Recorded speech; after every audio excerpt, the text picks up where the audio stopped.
Gracias, compadres. De nada, un placer. All right, welcome back to Seed Time and Harvest. We're in the backyard, our new location here in Marietta. And we have a truck full of some garden soil. And now we're gonna fill up our raised bed.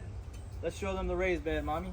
So because we have a 3 feet deep bed, to make up some space, what we did, we went in the woods, we got some tree stump, and we got a lot of pine needles, some brushes, and we filled our raised bed about halfway.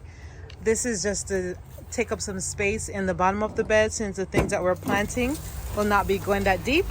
And now we are just going to top it up with this wonderful garden compost. This is, what kind of soil is this, Reese? This is the garden soil.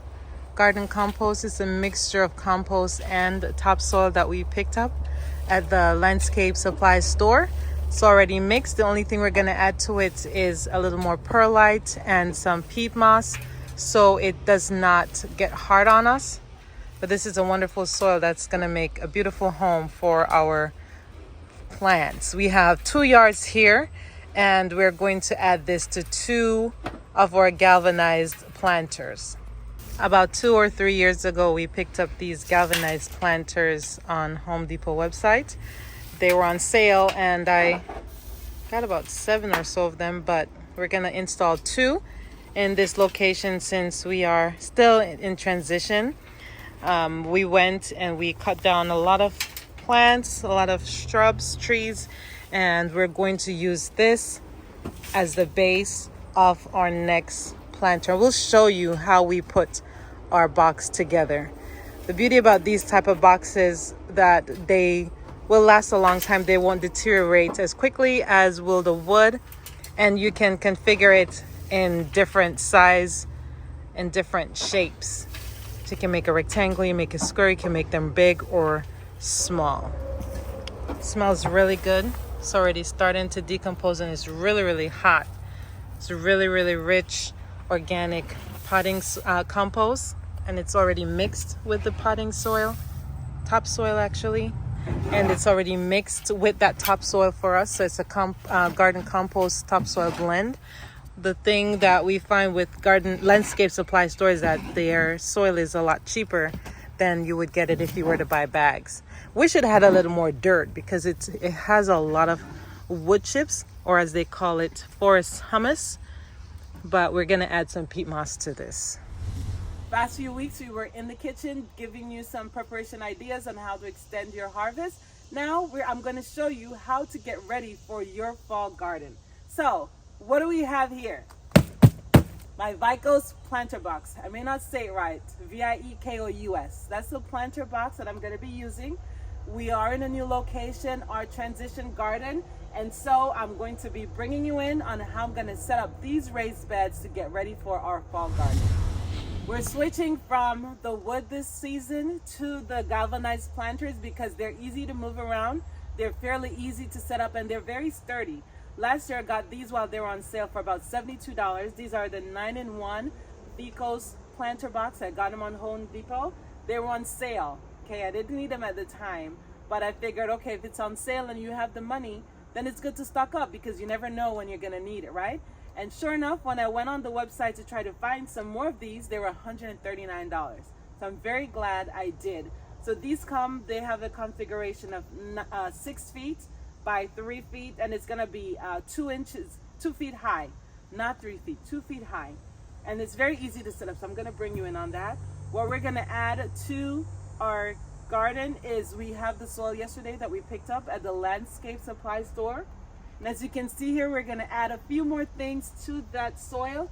I have this potting mix that I used last year. I'm just gonna dump it in. Peat moss, azomite, and perlite to create the perfect soil environment for my plants.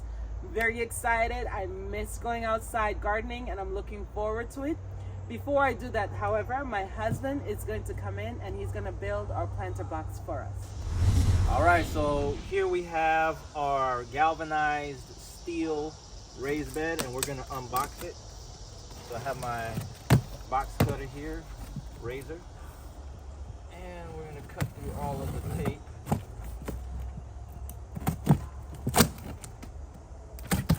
And the straps. See what we have here. Comes in these pieces right here. It has a lot of small pieces, so you can configure it however you want. You can do it the 6 feet by 2 feet, even up to 3 feet. All right, so the tools that you're gonna need are gonna be a 10 millimeter wrench on a socket wrench, or this is a 10 millimeter socket, and this is a 10 millimeter wrench. So these are the tools that I'll be using. I probably won't be using that because I'm probably gonna be using my drill to make it go faster, 3/16 Allen key, and we're gonna get it done. Okay, now Jose is setting out the pieces that we're gonna need. And we're gonna be using all 12 pieces. So we have the 4 corners, we have 3 on each side, and then 2 on one side.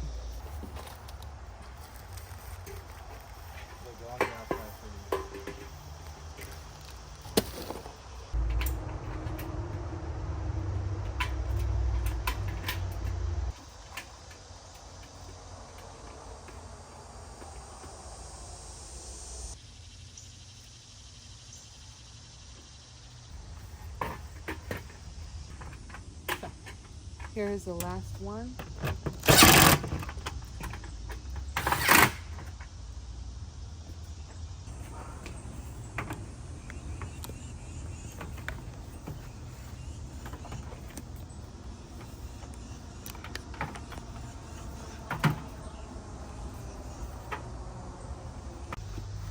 You can use a tad bit of silicone to secure the rubber so it doesn't come off, because as you can see, the other one does not have the rubber on top. Came off fairly easy, and our boys use it as a play toy. So our raised bed is done. Everything is all set up. The ground is not level, so it will not look perfect, but it will be wonderful. Now we are going to get our scraps in. We have some yard cuttings that we're gonna use in the bottom of our raised bed with some sticks. This is because it's so deep, it's gonna take a lot of soil to fill this bed. A matter of fact, to fill one bed, you're gonna need about 2 yards of soil. If you were to buy bagged dirts, that's gonna be very expensive. So we went the route of buying yard dirt. You get it at $44 a yard. That's a bit much, but it's gonna decompose. It will feed the garden. We have a lot of pine needles in there that's gonna help with water retention. It's gonna add some volume to our bed so that we're gonna use about 1 yard to fill up the bed instead of the 2 yards. That's very important. If you have yard clippings, you can do that, or you can go in the woods, get some sticks, get some mulch, some leaf clippings, and just try to fill up your bed as much as possible. Over time, these will decompose and it will add nutrients to your soil, and it will save you money initially, so you don't have to spend as much buying dirt. If you were to go to buy a bag of dirt, 1 cubic yard of dirt, it's going to cost you like $10. Okay, so to fill this bed, it's best to buy yard dirt. They deliver if you don't have a truck, or if you know somebody with a truck, you can ask them to grab a load for you. Most of what we're going to put in these gardens are going to be winter veggies, which are shallow root veggies. So we don't really need the 2 feet depth. Now, when it comes to spring, and we have to put in potatoes, tomatoes, carrots, of course, the things underneath will be decomposed. We're going to add some more soil on top to make up for the compaction. And we will be able to plant our deep rooting items at that point. Farming facts. Let's talk about watering. If you look at this bed, it looks like it's well watered. Well, it was. We set this up last night and it rained overnight. And looking from the outside, you can say, hey, I did a good job watering my garden. Let's check and see. Look at that. The water would not even get to the roots of the plants. It's really dry underneath. When you water your garden, it's best to water long and deep versus slow and shallow. If you don't water your garden deeply, then the roots will live on the surface, being exposed to heat, and they will dry out a lot faster. Your plant will not be sturdy and it will not be healthy. Water long and deep. A couple days in getting our fall garden ready, I'm realizing we have too much wood chips in this soil, which is not ideal. I have some topsoil to add to it and I'm waiting on some soil conditioner. So join us next time when we will finish our fall garden. Happy planting!